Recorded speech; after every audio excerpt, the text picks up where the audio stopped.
Hello and welcome to this edition of A Page from History. I am Neelanjan Mukhopadhyay. The world has been commemorating the First World War, which began in 1914 and continued till 1918. It was a hugely savage and bloody war in which allied forces of the Great Britain, United States, France, Russia, Italy and Japan were on one side. Pitted against them were central powers of Germany, Austria-Hungary and the Ottoman Empire. For a large part of our post-independence consciousness, Indians have been largely oblivious that we too had a role to play in the First Great War. Barring scholars and the exceptionally aware people, few know that more than 1.5 million Indian soldiers participated in the war. Of them, almost 75,000 did not come back.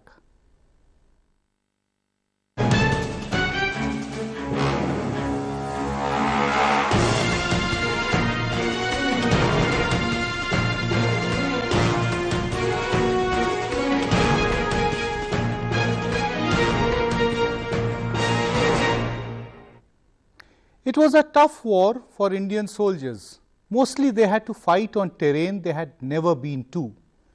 They often also had to use equipment that they were not used to. Yet they adapted commendably. I am joined by a distinguished panel of experts to pay tribute to these unknown soldiers. My first guest on this program is Squadron Leader Rana Chinna, somebody who is with the United Service Institution of India with the Center for Armed Forces Historical Research. Anirudh Deshpande, noted historian with the Delhi University. And finally, I have Professor K.C. Yadav, a very senior historian, somebody who has been in Kurukshetra University, is also currently with the Haryana Academy of History and Culture. Welcome to the program, all of you. Squadron Leader Chinna, you have worked quite a lot on military history, especially about the First World War, looking at Indian participation in it. To begin off this discussion, I would like you to give a general sense of the Indian participation in the First World War. Well, India had a very significant role to play in the First World War, the Great War as it was known. Yes. And as you rightly pointed out, that's something that's not very commonly realized.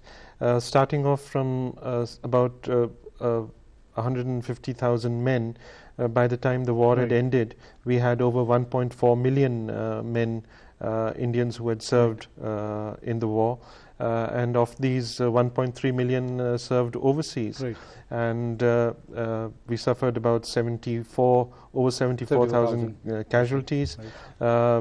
We won around over 9,200 decorations for gallantry, including 11 Victoria Crosses. Right. And Indian soldiers fought with credit and with honor in nearly every theatre of the war. We served in France and Flanders, we served in East Africa, in Gallipoli, in the Northwest frontier, in Mesopotamia, Egypt, Palestine, and even in China.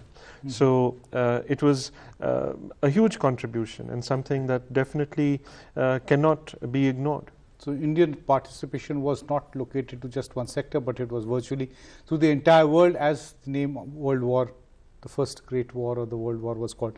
Anirudh Deshpande, to get a historical sense from you, from a historian's perspective, that if you actually go back and look at the Indian participation, how do you look at it? What are the first things that you really start giving attention to?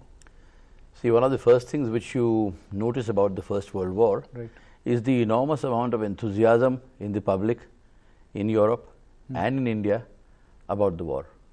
This is in stark contrast with the attitude of the public in Europe and India towards the war in 1939-40.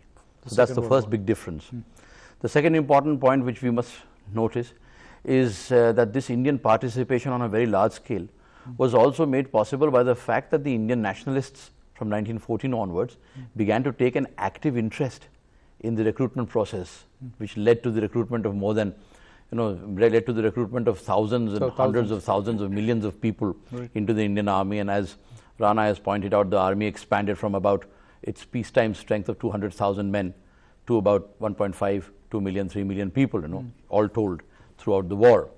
So that, I think, plays a very, very important role, the nationalist attitude towards the British government, and the fact that the Indians, by and large, egged on by the nationalists who thought and who took this opportunity to give the Indians an opportunity to learn the use of arms. But initially the British were very skeptical. They were not very sure whether Indians are going to consider it to be their war, or would they rather make a crossover and side with the Germans. No, during the war. There were apprehensions of the British. Actually, that question did not arise simply because India was put into the war as part of the British Empire. Right. So neither was Indian consent taken, nor were attempts made to mollify those Indians who might have thought otherwise. Let me, neither was consent taken. This is a point which Anirudh Deshpande has been making, Professor Yadav. Now, a very simple question. Yes, Indians did participate. There was a lot of enthusiastic enlistment, into the army. Why was it that Indians at that time were so enthusiastic about the war, which technically speaking, or rather the way a lot of subsequent generations of Indian political leaders felt that it was actually not the Indians' war? Yes, you are absolutely right. Even at that point in time, there was some such thinking that this is not our war. Right. Secondly, it is not being fought on our soil or anywhere near us. And another important point was that none of the war aims, that is democracy, freedom, liberty that they were fighting for, was relevant to our life. And we had a different political struggle already underway. Democracy around. Yes. There was no freedom, there was no liberty. Right. We were in a complete colonized country. We were in bondage at that time. Right. We were even quite different from the other dominions. Right. New Zealand, South Africa, and Australia. They were dominion. They had dominant status. They were self-governing countries. So then, why was there so much of enthusiasm? But you see, the perception at that time. You see, this is our perception. This was the perception of some intellectuals. Right. At that time, but the majority perception their thinking, there was a mass following, was this, that we are a part of the British Empire. The empire gives us a great deal, and we should return something to the empire. This is our duty, this is our dharma, this is our deen or whatever it is. So that was the thinking. So the national sentiment had not gone very deep till that point. Yes, that was not there. Even Mahatma Gandhi said that we should go to the war. This is our duty. We are a part of the British Empire, but we are not. The entire narrative we are not a changing partner in the British Empire. Subsequent to the war, and that is the time also when the Indian national movement really takes up in the post-war. His view was that we are a part of the British Empire, all right, but we are not a partner in the British Empire as the other dominions are. Right. So we should give say, unconditional support to the British, and the obliged nation would give us back Swaraj. Right. So that was the thing. Coordinator China, we have researched sufficiently on this, to try to get an understanding about the Indian soldier. Out there is an Indian soldier who is fought maybe some war, who is already part of the army, or those who are getting enlisted for the first time. They go into a completely terrain which they have never gone. They go cutting across, overcoming huge cultural barriers. This entire concept of crossing 7 seas, something which has been an integral part of large part of Hindu consciousness, at least as far as India is concerned, that it's not the right thing. How do they go and cope in a terrain like that, in hostile environments, and also the issue of not being able to use the kind of equipment which was available to them? Well, there are two, I think, aspects to your question. One is, of course, you have to remember that the Indian Army was the only body of trained military manpower available to the British Empire when the war broke out. They had no other option. They had no, well, as far as the British were concerned, they had no other option. Okay. And the deployment of the Indian Army on the Western Front. And the British Army itself was a very small army at that point. It was a very small professional army. Which had already reached the end of its tether by the time the Indian Corps reached the Western Front in October 1914. And if it had not been for the deployment of the Indian Army on the Western Front to plug the holes in the line and help stem the advance of the Germans towards the Channel ports, then the entire history of the war and of the world would have been very, very different. So I think that's something as far as the Indian Army is concerned, that's not very widely recognized. You're very correct in saying that the Indian Army was neither equipped nor organized to face a modern enemy in the field. They did not possibly have that kind of experience also before. Well, nobody had that kind of experience, so to that extent. However, I think the major factor over here to remember is that post the uprising of 1857, it was conscious colonial policy to keep in the Indian Army armed and equipped with equipment one generation behind that which the European soldiers were using. So actually when we arrived in France, most of the weapons, the rifles, were obsolete. There was shortages of machine guns, mortars, grenades. All of these things were almost non-existent. So even the rifles, which is a basic fighting weapon of an infantry soldier, that they had to just throw them away and discard them, and they were issued with these new weapons which they had to learn almost literally on the job. And not only that, so it was doubly difficult for them, and that is what possibly could have also been one of the reasons as to why there was such high number of Indian casualties. Even the clothes were not appropriate to the European conditions. As Anirudh saying that they weren't, the clothing, they were still clad in their cotton summer khakis and so on and so forth. However, as far as the casualties are concerned, just a very quick word about that. Part of the reason, of course, is that in the initial stages, and it may have something to do with that, with the training, but the Indian soldiers went into war still in the heroic mold. You see, they were still, they thought it was beneath their dignity to take cover, to lie down, and they would advance into battle in the way that they traditionally used to. But so there was a lot of cultural makeup into the psyche of the Indian soldier in the battlefront. We'll take a little break at this time and then come back and resume this conversation. An Indian soldier had written from the war front that he was not fighting just a war, but in fact it was the beginning of the end of the world. He in fact wrote that it was just like the Mahabharata narrated by his forefathers. The war was truly epic and the Indian valor was exemplary. Stay with us, this program will continue. Welcome back to a page from history. We are discussing the role of the Indian soldier in the First World War that was turned into a countless killing fields 100 years ago. Professor Yadav, we were trying to get a sense from you, that when the Indian soldier goes, what are we have talked about the shortcomings, the limitations which they had, That's right, yes. But let's try to understand that what were the real challenges which they were faced with first on the field, You see, as Mr. Rana Chinna has very aptly remarked that they were ill-clothed, ill-trained, and ill-armed, and all sorts of things. They had never seen, as a matter of fact, such way of fighting. That sort of warfare was exactly for. So the weaponry part, for instance, they had never seen a machine gun as to how it worked. It fired 300 rounds a minute, and you see they were armed with the company days 303 and such like things. So they were given, of course, the better equipment and better ammunition and better arms, of course, but with a small training, with short training, they became adept at all those things. So this is one thing. Then this was one handicap. This when the artillery, we have such references in the contemporary literature, especially when I went to the field, I got hold of some original letters where people had written that when the artillery fires were coming, then we were remaining that where from this fire is coming. That was one-on-one interaction at the time. You see, somebody would firing at them and they would firing at that. But there were no men available across miles and miles, and still the fires were coming. And later on, say when in the fields of Ypres and other places, they saw the death clouds coming.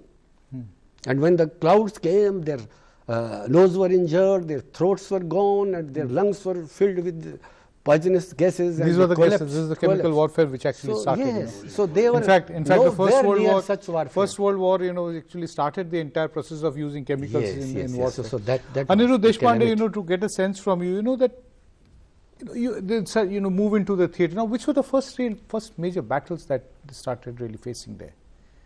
the Indian soldiers, and how did they, if we actually try to do a performance chart, how would you say that they did perform? I think Rana has already indicated the fact that in 1914 the Germans attacked in great strength, right, and they wanted to basically invade France through Belgium. Right. So it is the battlefields of Flanders and Belgium which became the most important, line of battle, in which the real the battle Indians, was for those territories. Yes, those territories. Okay. There's a line. See, basically, the Germans were trying their best to go through South Belgium and approach Paris very quickly. If you look at the geography of that area, if you approach Paris from South Belgium, then you can come to Paris very quickly. The distance is not very large. Right. So that's where they attacked, and that's where the killing fields of Flanders actually happened. Right. So the Indian troops, when they were landed at Marseilles in France, from there they were re-equipped and sent off to Flanders, and it was already turning bitterly cold from October, November onwards. So throughout the winter of 1914 till the winter of 1915, the Indians actually fought on those lines, and that's where this was in Europe. This was in Europe. Yeah. That's the first theatre in and which then Africa is the other. Then the two other important theatres of war, as far as the First World War and the Indian troops' participation in it is concerned. One is, of course, Mesopotamia, which became a very famous battlefield for the Indian army. Mesopotamia is from 1916 to 18. That's a very important campaign of the Indian army. Right. Besides which, of course, Gallipoli, where that's the only place where the Turks actually won against the British in the First World War. So I think these three important battlefields, Mesopotamia, Gallipoli, and Flanders. And after 1915, the Indian troops were pulled back because the casualty rates were so high amongst the Indians from 1915 They pulled back from the European Flanders, theatre? from the Flanders, from the European theatre. Right. They were brought back. The casualties were very But they large. continue to be in the other theatres. But yeah, because the Mesopotamian theatre is from 1916 to 18. Right. So that's where the biggest fight is taking place against the Turks, where the Indian troops give a very good account of themselves, although they suffer terribly on account of medical facilities not being up to the mark, administrative facilities not being up to the mark, transportation facilities not being up to the mark. And there were other theatres in Africa also, right? There were small minor theatres in Africa, but much of the fighting in Africa had been done by Indian troops under Lord Kitchener of Khartoum. Actually, in Sudan and in Eritrea, they had fought in Kitchener's campaigns slightly before the First World War also. So they had a very vast experience of fighting in the desert, fighting in the mountains, and fighting on the frozen fronts of Europe. What type of battlefields? To get a sense from you, about the battles that Indians... Yes, as far as Africa was concerned, we actually sent two expeditionary forces. IEFA went to France and Flanders. B and C went to East Africa. They went. B and C went later on. Well, actually, B and C went. They were almost dispatched simultaneously. Okay. And the first action of the involving Indian soldiers against the Germans in World War I was in September 1914 in East Africa, actually, at a place called Savo. The first March 15, I think, the British actually began the offensive, when the Indians were also involved in this battle of Shav. There's Neuve-Chapelle. Yes, Neuve-Chapelle. That's on the Western Front. So in you have in France and Flanders. In Flanders, as Anirudh has pointed out, it was the first Battle of Ypres, where we helped stop the German advance towards the Channel ports. And also in France, it was the first Battle of Neuve-Chapelle, which was in October-November 1914. That was again a very significant involvement of the Western on the Western Front.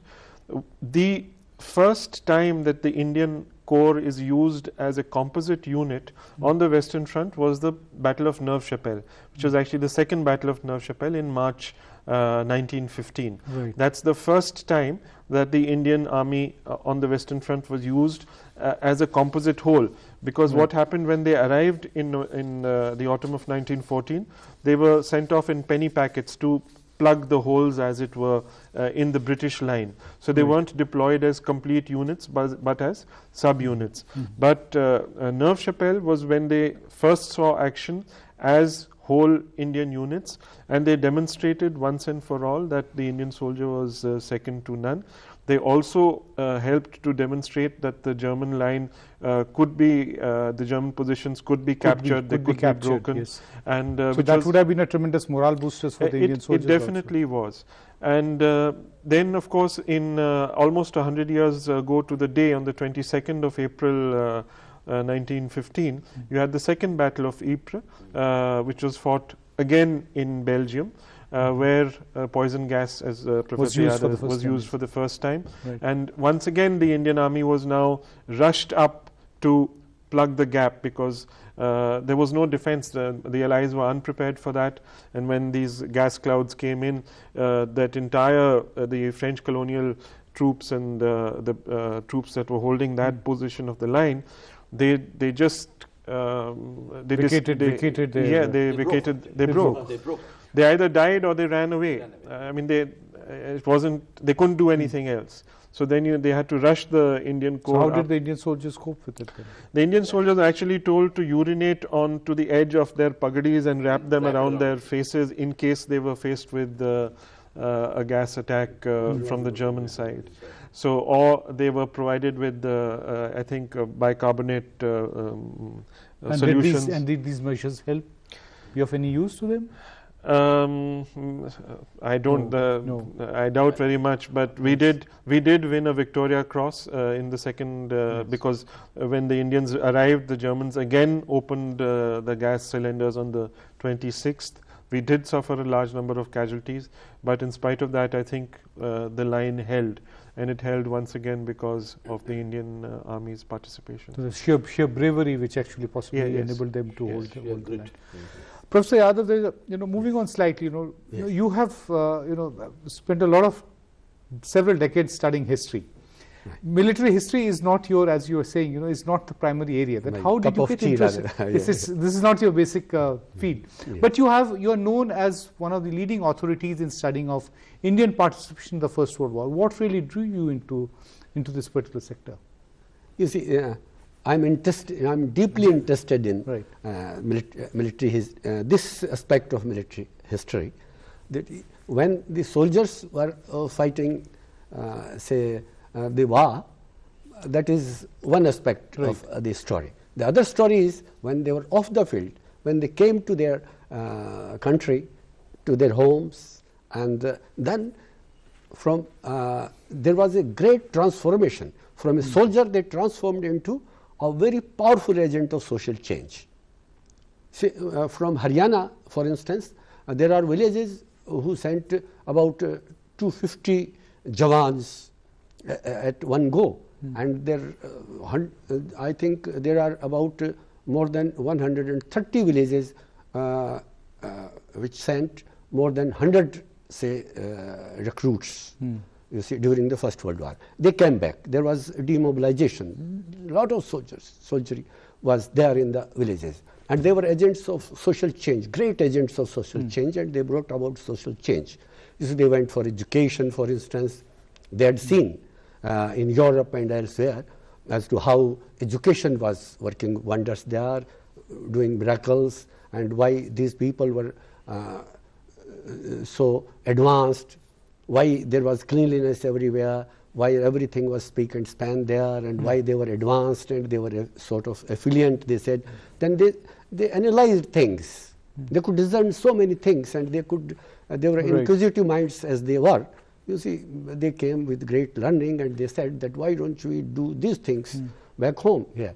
So they brought with them a lot of, instruments of change. Right. So they opened. In fact, how they impacted what was happening in India, both socially as well as politically, is an issue which we can spend some more time a bit later in the program.